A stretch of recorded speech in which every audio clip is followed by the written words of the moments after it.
Hey everyone, Kyle once again, and welcome back to the next episode review. Back to reviewing episode 32 of Oshi Season 3. And this show is just, man. Between this and Hell's Paradise, while I like Chain Soldier, but Chain Soldier doesn't have the intensity of and the edge of your seat vibe like I have experiencing right now with Hell's Paradise and especially Oshi though. But Oshi season 3 has been just phenomenal. I mean, just more the whole dark paths of our characters are going through. It's just been just phenomenal, like just with the voice acting and the little twists and with the characters. And season 3 has been at most at peak, 10 out of 10 series, overall, so. But now that the basically the cat's out of the bag now, and Ruby is mad as hell, which some part rightfully so, because at Aqua, because hey, you just exposed our mother. You basically dug up her grave and spit at her grave, basically, and now it's basically we can't mourn our mother in private now that it's now out in the open in public now. Yeah, which rightfully so. She has every right to be mad at him for that, and at the same time, it's just with Aqua.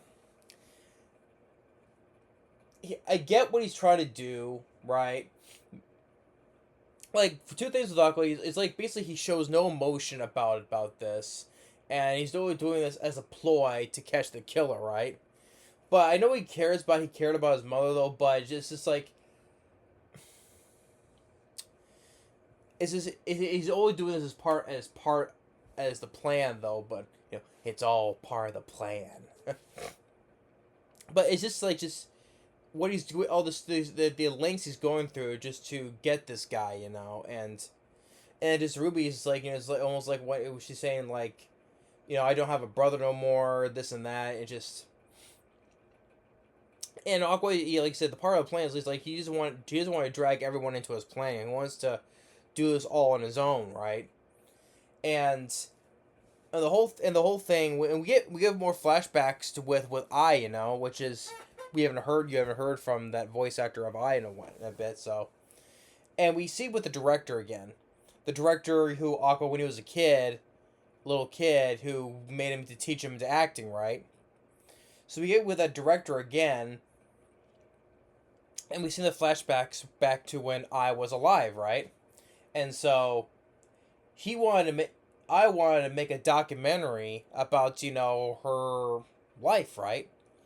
And we do see a bit of the dark a dark eye in this.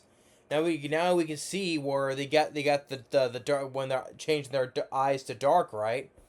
Because the director was asking questions about, eyes. You sure you want all this on the open? And then we see eyes, pupil eye, star, or you can call it, turn black, and she goes and says, "Yeah," almost you know in a tone that's not characteristic of I.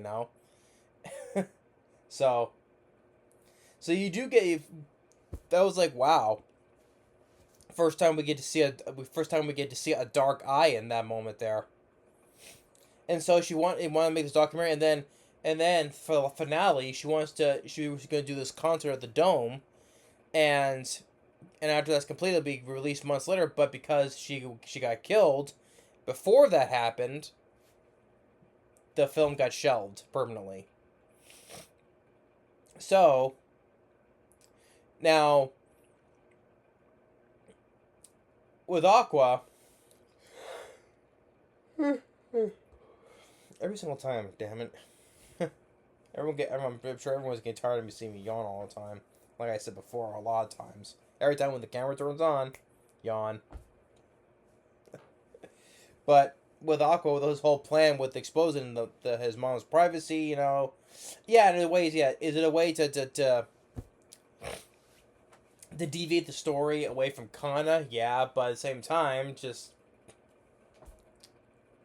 And then he goes to talk with the director and his other agent, because he has pitched this script, pitched this script to catch the killer. It's a movie. He wants to fund a movie based about this whole life around him and everyone else in his life, everyone together, and there's a way to and which he only knows the real name of the killer, but the other one the people don't. So, but putting the name in the script, thinking it's a character name, but it's actually the real life name. Um, that's a way to expose him.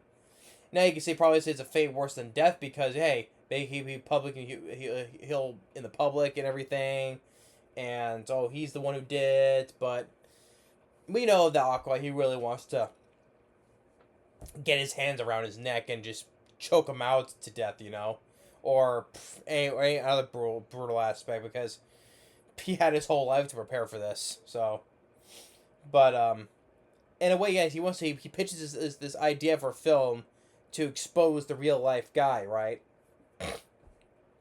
And the producer, he'll agree to it, but he wants to have these people to be in it, like like Akane, Ruby, the two other ones that are from their school, Kana, yeah.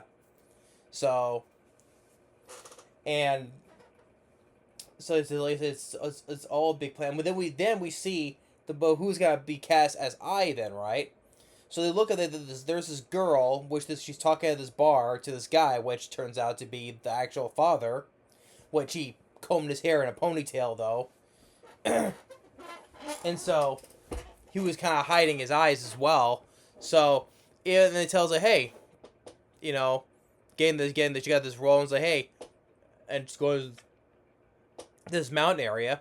It's like, hey, be careful where you go to these mountains. It can be quite dangerous, And then the next scene, at the end, we jump to the next scene. We see her dying on that mountain, which is from the same area as where they died in the beginning from, right?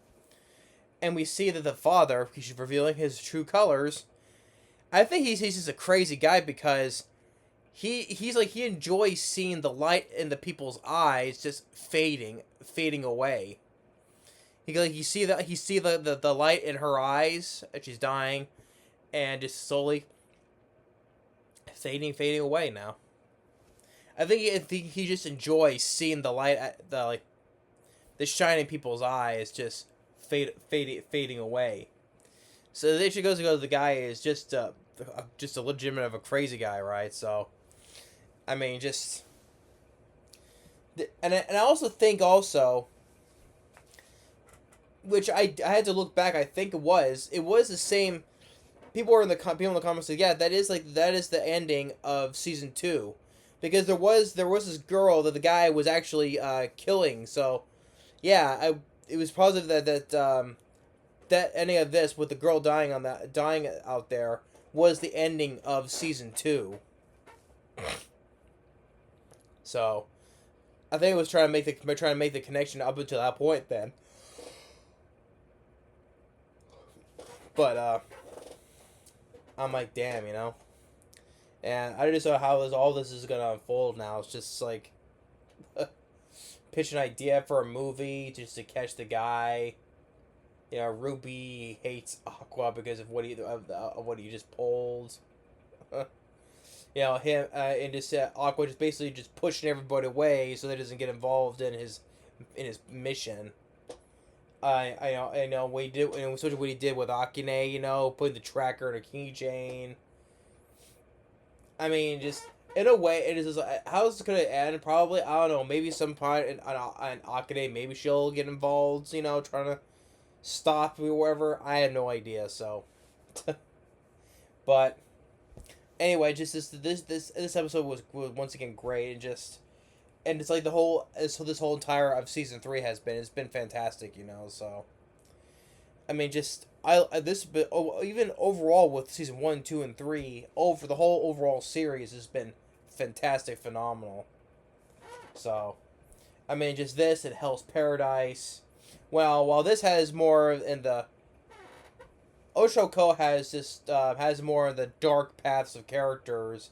Well, with Hell's Paradise has more good, it's slick and also updated production of its action sequences and as well as the characters I enjoy. So but those have been such great seasons. So, but yeah,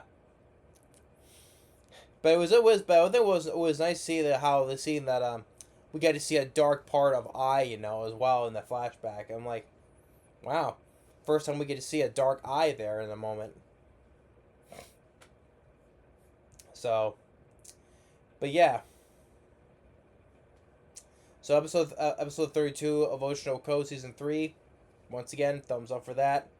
Thanks for watching. Stay tuned for more. We'll see you next time. Later.